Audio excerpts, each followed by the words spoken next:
Members of the Indian diaspora are sounding the alarm about the sole company they can go to for consular services. They describe being pushed to pay for things they don't want or need. And as Nama Weingarten reports, many felt their ability to visit India or legally stay in Canada depends on opening their wallets. And Nama joins us now in the studio. So Nama, what have you learned about this company? Kelda, this is the company people in the Indian community need to do things like visit family back home or get a police clearance certificate for their permanent residency.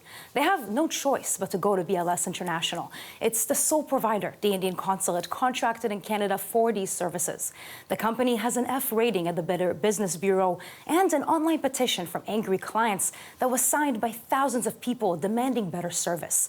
There are a lot of complaints, but the most common story is people saying they've been pushed to pay for services they didn't want or need at BLS. We showed up to their Brampton branch and also got in touch with former employees who said things on the other side of the counter weren't any better. Have a look.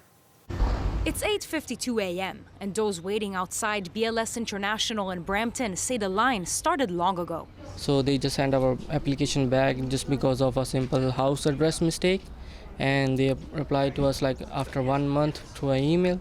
These two friends came all the way from Nova Scotia, saying they couldn't get these services there on time.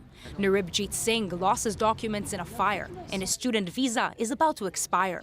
He needs those documents to apply for a work permit to stay in Canada legally. They will just deport me, that's all. He doesn't have a choice, so Yeah, no choice. He ended up paying $100 for what they call their premium lounge service to speed things up, with his friend later telling us they would pay however much it'll take.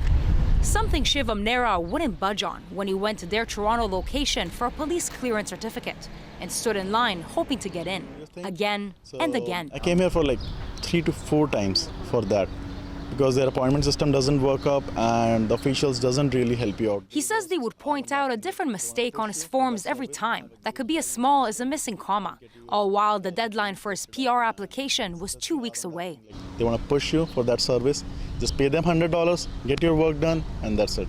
We also spoke with 3 former employees who worked at this Brampton branch over the past 5 years. They said employees on short-term contracts were pushed by management to charge clients for unnecessary services, with one describing internal staff competitions over who could sell the most. CBC Toronto is now using their real voice to keep their identity anonymous, as they fear future career repercussions for speaking out. Basically, you need to find a reason where you can take out money from a client and then set up some extra services, like selling passport covers, which were like $5 each, without the client even knowing. The former employees we spoke to said they later returned to BLS's clients, but their insider knowledge wasn't much help. They say they or their families were also charged for services they didn't want or need. So Nama, what is the company saying in response to all of this? So BLS did send us a statement. They said the company complies with the standards and expectations of the governments and authorities they work with and have a reputation for compliance and service excellence. They mentioned that where concerns are raised, they'll investigate them and take proper steps to improve.